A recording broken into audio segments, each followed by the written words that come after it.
것을 참고해 주시기 바라고요. 오늘 우리의 예배 가운데 허락하시는 하나님의 말씀 찾겠습니다.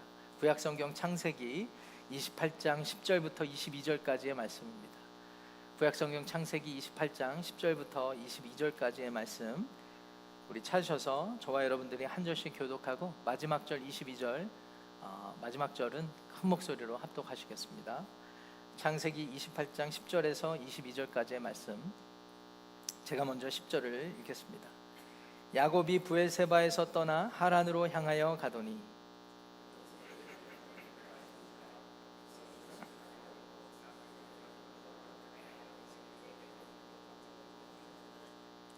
꿈에 본즉 사닥다리가 땅 위에 서 있는데 그 꼭대기가 하늘에 닿았고, 또 본즉 하나님의 사자들이 그 위에서 오르락 내리락 하고,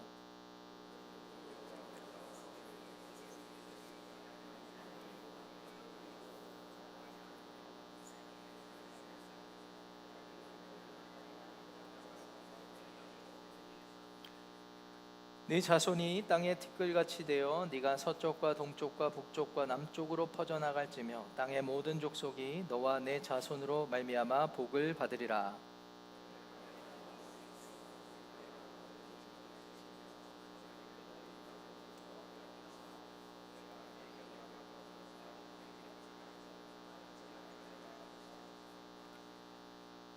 야곱이 잠이 깨어 이르되 여호와께서 과연 여기 계시거늘 내가 알지 못하였도다.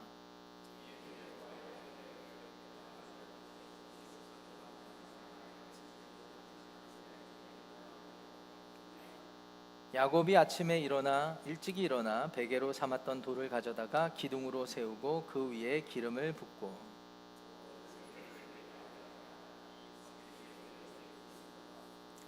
야곱이 서원하여 이르되 하나님이 나와 함께 계셔서 내가 가는 이 길에서 나를 지키시고 먹을 떡과 입을 옷을 주시어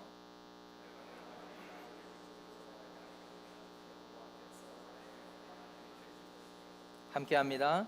내가 기둥으로 세운 이 돌이 하나님의 집이 될 것이요 하나님께서 내게 주신 모든 것에서 10분의 1을 내가 반드시 하나님께 드리겠나이다 하였더라. 아멘. 하나님의 말씀입니다. 오늘은 위로부터 오는 은혜가 우리를 올라가게 합니다 라는 제목으로 하나님의 말씀 증거하기 원합니다. 여기서 말하는 우리를 올라가게 합니다 라는 의미는 하나님께서 우리에게 베푸시는 구원을 의미하고, 우리가 이 땅에 살면서 하나님께서 하늘의 복으로 인도하시는 구원의 모든 삶의 여정을 의미합니다.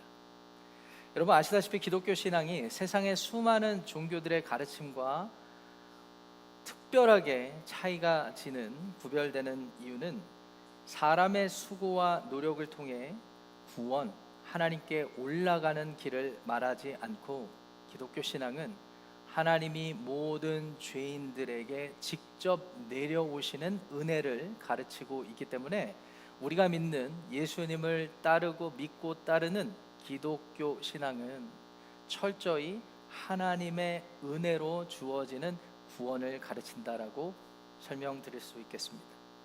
인간은 본능적으로 누구나 할 것 없이 자신의 노력과 자격으로, 어떠한 행위와 업적으로 신적인 존재, 인생의 성공, 또 우리들의 삶의 행복을 추구하며 이룰 수 있다고 믿고 살아가게 되지요. 그러나 성경의 가르침은 철저히 반대되는 가르침을 줍니다. 성경은, 하나님의 말씀은 타락하고 두려움 가운데 놓여있는 인간들이야말로 하나님께서 먼저 찾아서 구원해 주시고 건져 주시지 않으면 결코 살 수 없다라고 말해줍니다. 그런데 여기서 그치는 것이 아니라 나아가서 하나님께서 이미 살 길을 열어주셨다고 선포하고 있죠. 그렇기 때문에 이 기독교 신앙은 계시의 종교, 하나님이 먼저 찾아와 주시고 먼저 깨닫게 해주셨기에 은혜의 신앙이라고 표현되기도 합니다. 말씀드린 대로 하나님이 먼저 찾아주셔서 해결해 주셔야 구원받을 수 있기 때문이죠. 그리고 이 사실을 우리에게 긴 역사 속에서, 때로는 하나님의 사람들을 통하여서, 하나님의 영을 통하여서, 어떤 사건과 현상을 통하여서, 우리에게 기록된 말씀을 통하여 점진적으로 드러내 주시고 나타내 주셨고, 때가 참에 하나님의 독생자 아들 예수 그리스도를 이 땅 가운데 인간으로 보내심으로 말미암아 모든 인간들이 하나님 앞에서 범죄하여 타락한 죄과를 예수님 스스로 홀로 담당하시고 십자가에서 죽으시고 사흘 만에 부활하심으로 이 구원의 모든 일들이 오직 은혜로, 오직 하나님의 자비하심으로 주어지게 된 것입니다. 이미 우리 가운데 성취되어서 이루어진, 선포된 은혜의 복음, 우리는 이 사실을 받아들이므로 우리가 수고하고 노력해서 하늘에 닿는 것이 아니라 하나님이 은혜로 우리를 건져주시는 구원을 확신하고 하나님의 인도하심 아래에서 구원의 삶을 이루게 되었다는 사실을 믿으시기 바랍니다. 오늘 이 예배 가운데 참여한 한 분 한 분 모두 다 하나같이 내가 수고하고 노력해서 얻는 구원이 아닌 하나님이 우리를 불쌍히 긍휼히 여기셔서 독생자 아들 예수 그리스도를 우리 가운데 보내주시기까지 베풀어 주셨던 하나님의 은혜 복음을 생각하며 마음 열어 하나님께 반응하고 주님과 함께 동행함으로 진정한 인생의 평강과 은혜, 그 축복을 누리게 되시기를 주님의 이름으로 축원합니다. 자, 그렇다면 이미 우리 가운데 성취되어서 선포된 하나님의 은혜의 복음, 그 은혜의 구원을 위로부터 임한 하나님의 자비로운 은혜의 복음, 이 소식을 들은 우리가 어떻게 반응할 때 그와 같은 삶의 결과를 누리게 될지 오늘 본문에 소개된 야곱의 이야기를 통하여 두 가지로 교훈을 살펴보도록 하겠습니다. 첫 번째, 위로부터 임한 하나님의 자비와 은혜의 복음을 듣고 우리는 이렇게 반응해야 합니다. 먼저 찾아오신 하나님을 경외하십시오. 먼저 찾아오신 하나님을 경외해야 합니다. 함께 읽으신 오늘의 본문 말씀의 내용은 아시다시피 위로부터 먼저 찾아오시는 하나님의 은혜가 야곱이라 이름하는 한 사람의 삶을 송두리째 바꾸는 시작에 대한 이야기입니다.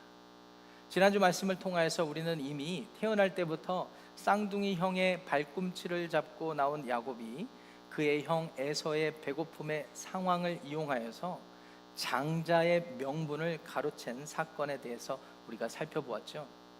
태어나는 사건, 그리고 형의 장자권을 빼앗는 사건, 이것을 통하여서 에서만 즉흥적이고 정욕적인 사람이 아니라 야곱 또한 태어날 때부터 그의 기질과 성향이 지극히 계산적이고 개인적이며 집요한 성정이 있다는 사실을 살펴보았습니다.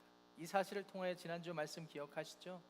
에서나 야곱이나 그 누구도 각자 사람의 행위와 업적을 통해서 하나님 앞에 떳떳하게 구원받을 사람은 한 명도 없다는 사실을 우리는 정리해 보았습니다. 그런데 그것에서 그친 것이 아니었어요.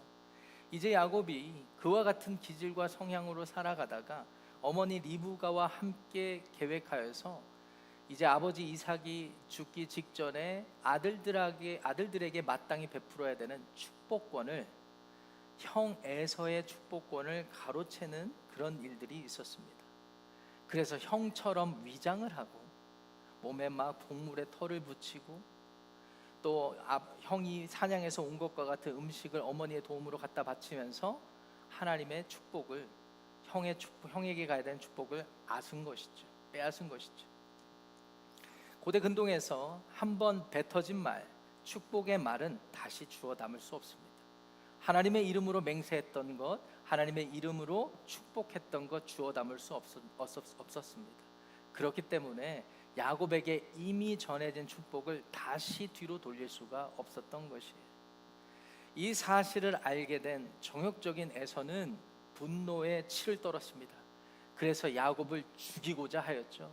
그래서 발꿈치라는 뜻을 가진 히브리 단어뿐만 아니라 이 속이는 자, 우리식으로 표현하면 사기꾼이라는 이름을 명명하면서까지 이 야곱을 험담을 하고 끝내 살해할 계획을 갖게 됩니다.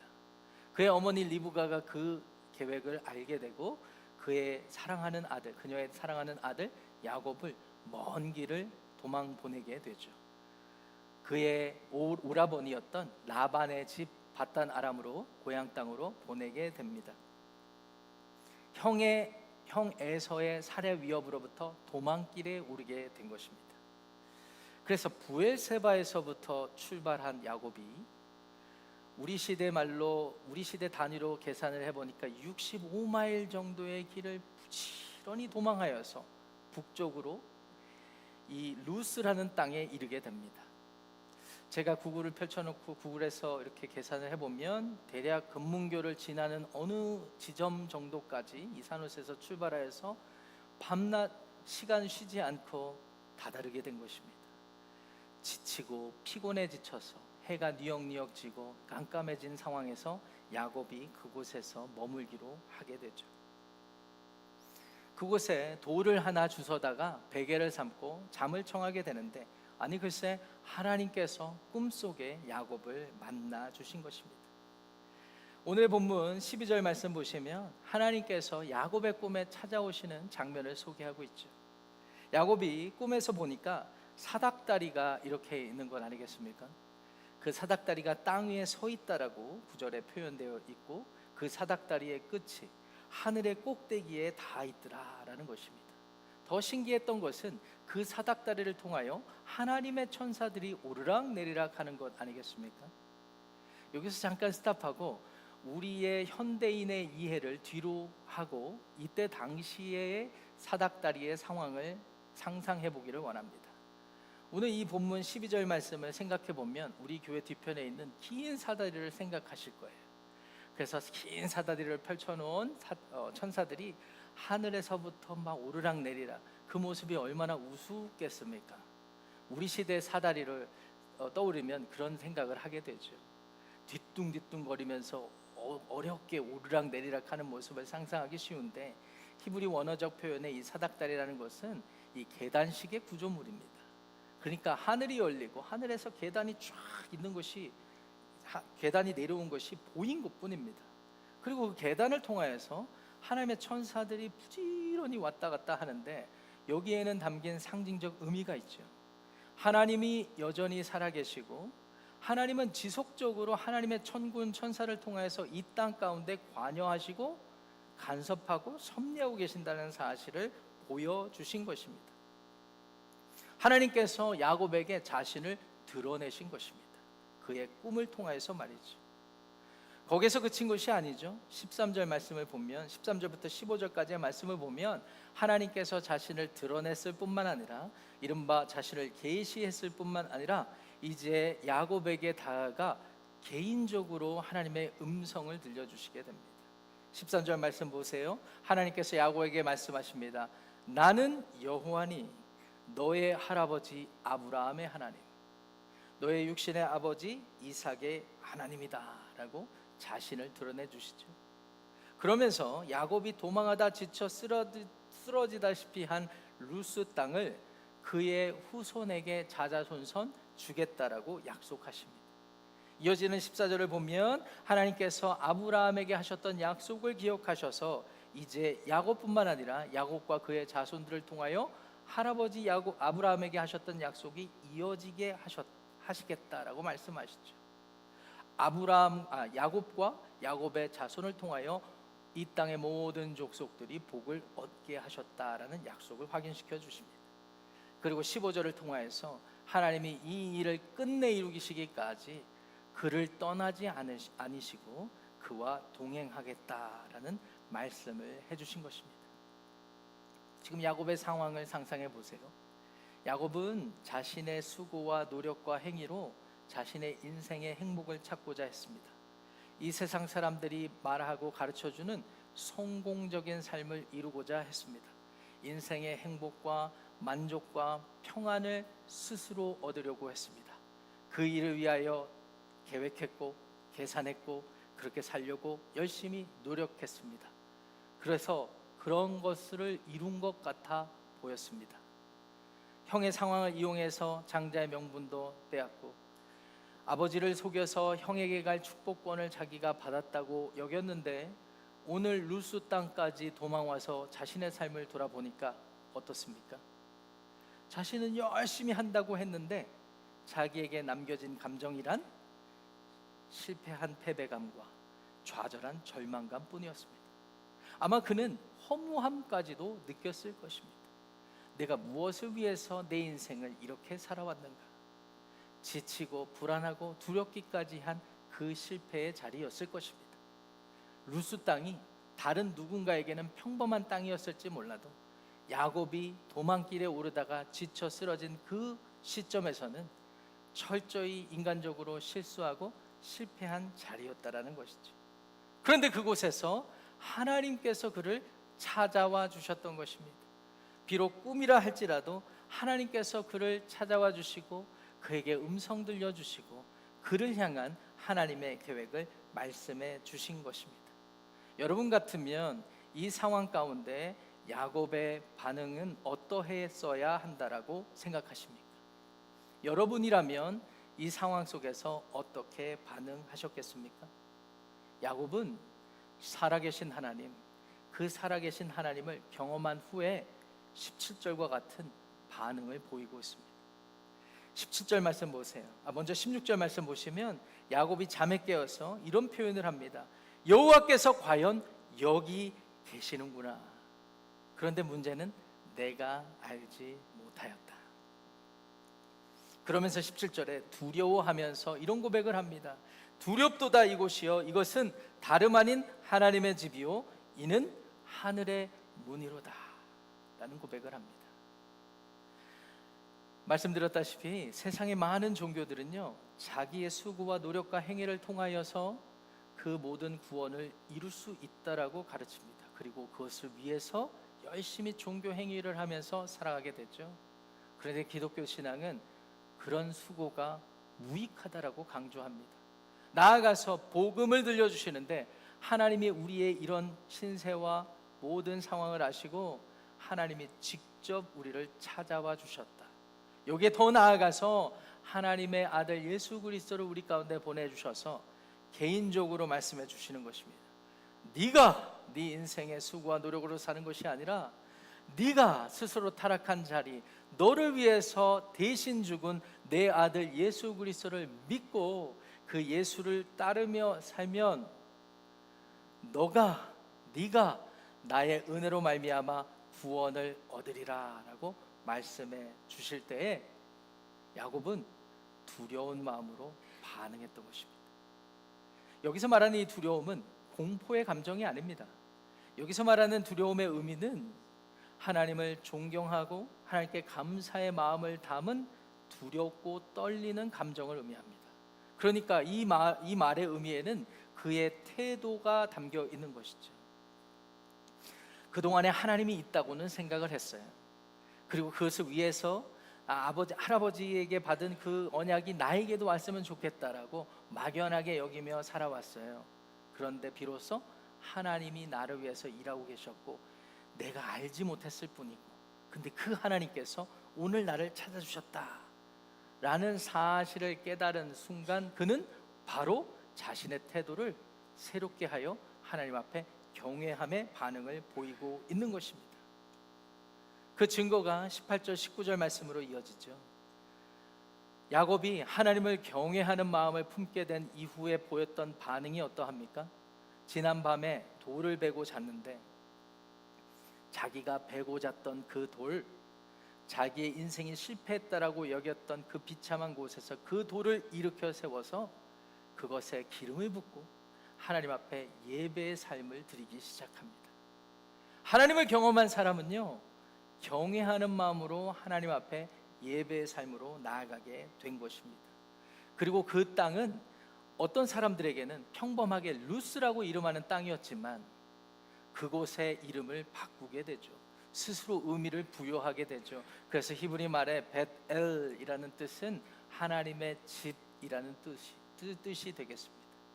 다른 사람에게는 루스 땅일지 몰라도 야곱에게는 오늘 그 땅이 하나님이 나를 만나 주신 곳, 하나님이 이 세상에 계시다라는 것을 깨닫게 해주시는 의미로 다가왔던 것이죠.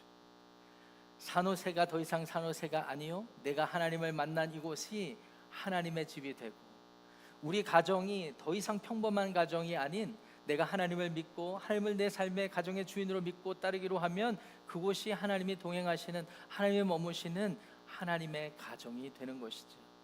그와 같은 경외함을 야곱이 하나님 앞에 보이게 되는 것입니다. 말씀드렸다시피 모든 인간은 자신들의 행복을 얻기 위해 여러 가지 수고와 노력을 행하며 살아가게 됩니다. 말씀드렸다시피 그 결과는 우리가 경험한 것처럼 허무함과 좌절일 때가 많습니다. 결국은 죽게 되는 인생을 살게 되죠. 다르게 표현하면 사람은 어떠한 목표를 세우고 그 지점에 올라가기 위해서 수고하고 노력한다라고 말할 수 있습니다. 수고하고 발버둥 치며 노력하며 살다가 그냥 그렇게 무익하게 죽는다고도 말씀드릴 수 있을 것 같습니다. 하지만 성경은 우리에게 이미 이루어진 복음을 선포해 줍니다. 우리가 찾을 수 있는 영원한 만족과 평안은 오직 우리의 삶의 창조주 되시는 하나님만이 주실 수 있다라고 선언해 주십니다. 하나님의 주신 영원한 만족과 평안은 하나님의 구원의 계획 안에서 독생자 예수 그리스도 안에 이루어졌다는 사실을 선포해 주고 계십니다. 한참의 시간이 흘러서 예수님께서 하나님의 구원의 약속을 이루시기 위해 이 땅에 오시게 되었죠. 아직 십자가를 지시기 전에 하셔야 되는 일들이 많았습니다. 그래서 무려 3년 동안이나 하나님의 구약의 모든 예언을 그 삶 가운데 담으시기 위하여 인간으로 이 세상을 사셨어요. 하셨던 첫 번째 일 중에 하나가 제자들을 부르시는 것이었습니다. 그 중에 빌립이라는 사람이 있었습니다. 영어 이름으로는 필립입니다.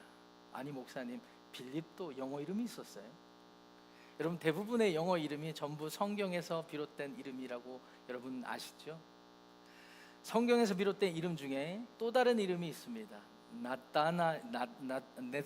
나다나엘이라는 이름이 있죠. 네이슨이라는 이름도 그 나다나엘이라는 이름에서 왔습니다.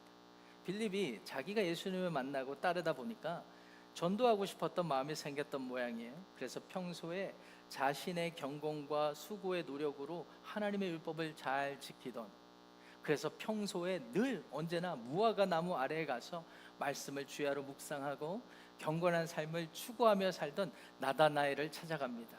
그리고 그에게 전도를 하게 되죠.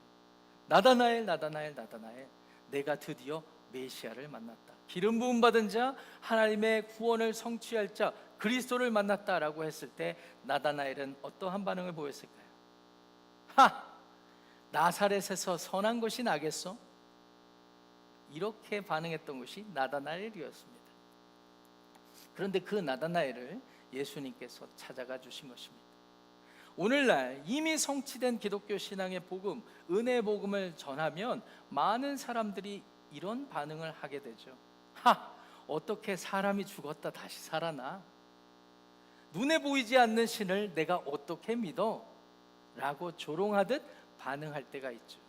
그런데 그런 사람들도 인생의 여러 가지 일들 속에 하나님을 경험하게 되면 경외함을 갖게 되게 됩니다. 나다나엘을 예수님께서 찾아가 주시죠. 그리고 무화과 나무 아래에 있을 때부터 있었던 나다나엘의 마음의 모든 생각들을 말씀해 주십니다. 그제서야 비로소 나의 주님 그리스도라고 고백하며 나다나엘이 예수님을 따르기로 하죠. 그때 예수님께서 요한복음 1장 57절에 이와 같은 말씀을 해주십니다. 제가 여러분들을 위해서 읽어드리기 원합니다. 요한복음 1장 50절 예수님 말씀하십니다. 진실로 진실로 너희에게 이르노니 하늘이 열리고 하나님의 사자들이 인자 위에 오르락 내리락 하는 것을 보리라. 나다나엘은 이 예수님의 말씀이 어떤 의미인지 누구보다 잘 알고 있었습니다. 야곱이 베델에서 더 이상 루스 땅이 아닌 하나님을 만난 그 일이, 하나님의 구원에 찾아오시는 그 일이 인자 예수님 안에서 이루어질 일이라고 깨닫게 된 것입니다. 실로 나다나엘은 그 이후의 인생이 예수님을 믿고 따르면서 하나님을 경험하는 인생이 되었죠. 3년 동안 예수님을 따라다녔을 뿐만 아니라 예수님의 십자가의 죽음과 부활을 경험하고 이후에 주님을 위해 살게 된 것입니다. 사랑하는 성도 여러분, 오늘 우리에게 이미 하나님의 구원이 선포되었다는 사실을 기억하시기를 바랍니다. 더 이상 엉뚱한 곳에서 내가 좀 이렇게 하면 더 신앙심이 생기지 않을까? 내가 좀 이렇게 하면 더 평안해지지 않을까? 그렇게 해서 명상도 하고 여러 군데 찾아다니고 스스로 인간적인 수단과 방법을 동원해서 만족감을 누리려고 하지 마시고, 이미 우리 가운데 선포된 하나님의 놀라운 구원의 복음, 예수님이 나를 위해서 오셨고 부활하셨다, 이제 나는 주 안에서 살 때 더 이상 실패 인간이 아니라 주님 때문에 하나님 나라의 하나님 자녀의 신분으로 살아가게 된다. 주님 때문에 바닥 인생이 아니라 올라가는 인생을 살게 된다라고 확신하시며 믿음으로 새롭게 시작되는 한 주를 시작하시는 저와 여러분들의 삶이 되시기를 주님의 이름으로 축원합니다. 두 번째, 우리가 위로부터 임한 하나님의 은혜의 복음을 받아들이기 위해서 바른 반응은 하나님의 은혜가 우리를 헌신으로 이끈다는 사실을 받아들여야 됩니다. 하나님의 은혜가 우리의 삶을 헌신으로 이끌어 주십니다. 하나님께서 자신을 나타내 주심, 하나님의 계시, 은혜로 주신 복음을 받아들이는 사람은 누구나 할 것 없이 주님을 위해 헌신하게 됩니다. 야곱도 마찬가지였습니다. 오늘 야곱의 이야기 20절부터 22절까지 말씀을 보시면 야곱이 누가 시키지도 않았어요. 그렇게 계산적인 인간이 시키지도 않았는데 하나님 앞에 이런 반응을 합니다. 20절부터 22절까지 말씀을 살펴보면요, 먼저 20절에 보시면 하나님이 나를 먼저 찾아주셨으니 드릴 말씀이 있습니다. 하나님이 나와 함께 계셔서 이제 내가 도망길을 가는데 앞으로 필요한 모든 것을 공급해 주시고, 21절, 내가 그곳에서 평안히 아버지 집으로 돌아갈 때까지 나와 함께 하시면 하나님이 나의 삶의 하나님이 되실 것입니다. 더 나아가서 22절, 내가 기둥으로 세워서 기름 부은 이 돌이 하나님의 집이 되게 할 것인데 내가 하나님을 위해서 10분의 1, 우리식으로 표현하면 11조를 드리겠습니다. 이렇게 헌신하게 되죠. 하나님을 경외하는 삶의 태도는 헌신으로 드러나게 됩니다.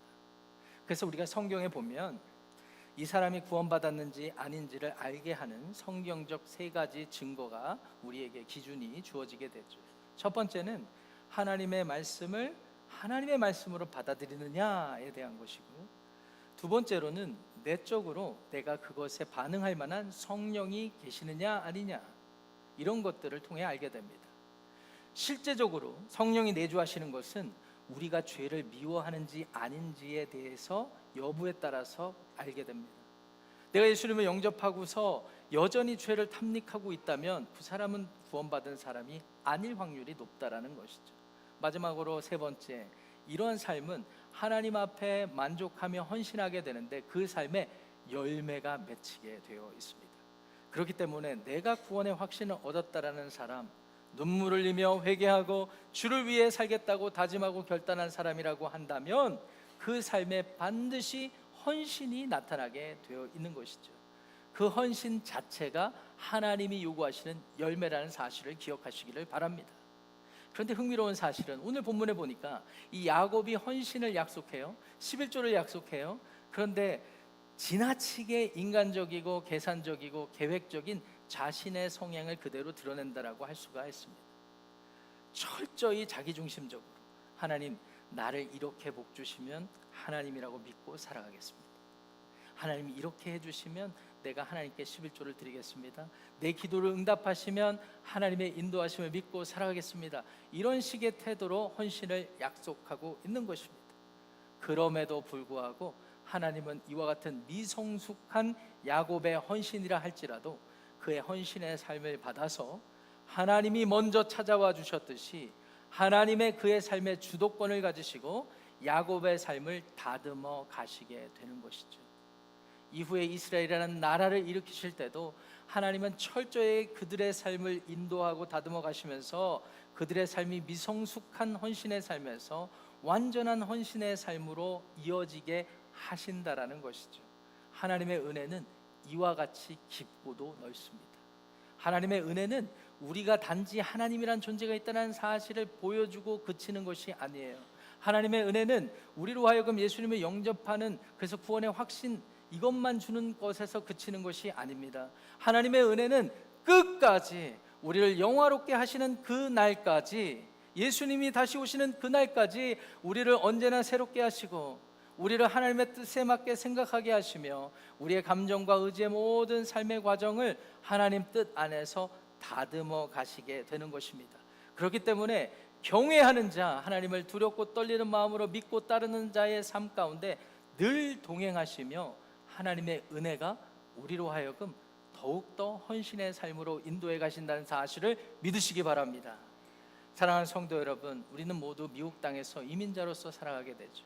이민자에게 미국 땅에 살면서 중요한 사상적 가치가 무엇이었습니까? 아메리칸 드림을 이루는 것 아니겠습니까? 저도 2005년도부터 유학생활을 시작하면서 오늘 제가 풀타임 목회자로 사역하게 될 것을 생각하지는 않았지만 지금까지 돌이켜보면 하나님께서 여기까지 이루셨다라고 저는 그렇게 믿습니다. 여러분들도 마찬가지 아니겠습니까? 이민을 오셔서 자유와 기회의 땅에서 열심히 수고하고 노력하니까 다 이루어졌다라고 은근히 생각하면서 사시지 않습니까? 저는 이것이 굉장히 긍정적인 우리에게 영향을 주었다라고 생각을 합니다. 그런데 그렇게 믿으면서 살면서 미국 사회를 돌이켜 자세히 들여다보니까 1900년대 초반부터 이렇게 미국 교회가 막 부흥을 해요. 어떤 영향이 있었는가 보니까 사회학자들의 분석에 따르면 아메리칸 드림을 이루려고 열심히 수고하고 노력하려다 보니까 우리 마음에 확신이 필요한 거예요. 그래서 교회도 믿고 절도 믿고 여러 수단과 방법을 동원해서 여러 종교적인 신앙에 빠져 있다라는 분석에 이르게 되게 되었죠. 그래서 나타난 폐해 중에 하나가 우리가 흔히 말하는 번영 신앙이 유행하는 적도 있었습니다. 영어로 표현하면 prosperity theology, prosperity faith 이런 것들이 우리 가운데 묻어져 있죠. 내가 성공하기 위해서 하나님을 믿는 것, 하나님이 먼저 오셨기 때문에 내가 감사하여서 반응하는 것이 아니라 내가 올라가기 위해서 하나님을 이용하는 것에 익숙해져 있지 않습니까? 그런데 이 모든 실수와 모든 과정을 거치고 보니 우리에게 남는 것은 그것이 아니구나. 우리의 신앙생활조차도 그러한 마음의 중심으로 살면서 수고하고 노력해 본들 결국 나에게 남는 것은 허무함과 좌절뿐이구나. 그래서 성숙한 신앙의 증거는 처음부터 끝까지 하나님의 은혜 아니면 살 수가 없겠구나. 내가 주님의 몸된 교회를 세우기 위해서 이런 일도 하고 저런 일도 하고 열심히 해봤지만 결국 나에게 남는 것은 공허함뿐이구나. 그래서 모든 것을 포기해야겠다가 아니라 하나님의 은혜가 필요하구나. 사랑하는 성도 여러분, 아메리칸 드림을 이루시느라고 수고 많으셨습니다. 그런데 잊지 마시기 바랍니다. 오직 하나님의 은혜로 우리의 삶은 살아가게 되고 하나님의 은혜로 우리의 삶은 열매를 맺게 된다는 사실을 기억하시기 바랍니다. 사랑하고 존경하는 산호세 하나님 침례교회 성도 여러분, 오늘 우리는 여전히 알게 모르게 올라가기 위한 삶을 살아가고 있습니다. 기도를 해도 수고를 해도 이런 모습들 뿐입니다. 그런데 분명히 기억해야 합니다. 이미 하나님은 구원을 이루셨기에 우리가 구원의 삶을 살기 위해서는 하나님을 바라보고 경외하며 하나님 앞에 헌신하며 살아갈 때 하나님이 우리를 구원의 삶으로 이끌어 가신다는 사실을 기억하시고 위로부터 임하는 하나님의 은혜가 우리를 올라가게 하신다는 믿음을 가지고 새롭게 시작되는 한 주 믿음으로 승리하시는 저와 여러분들의 삶이 되시기를 주님의 이름으로 축원합니다. 그와 같은 마음으로 자리에서 모두 일어나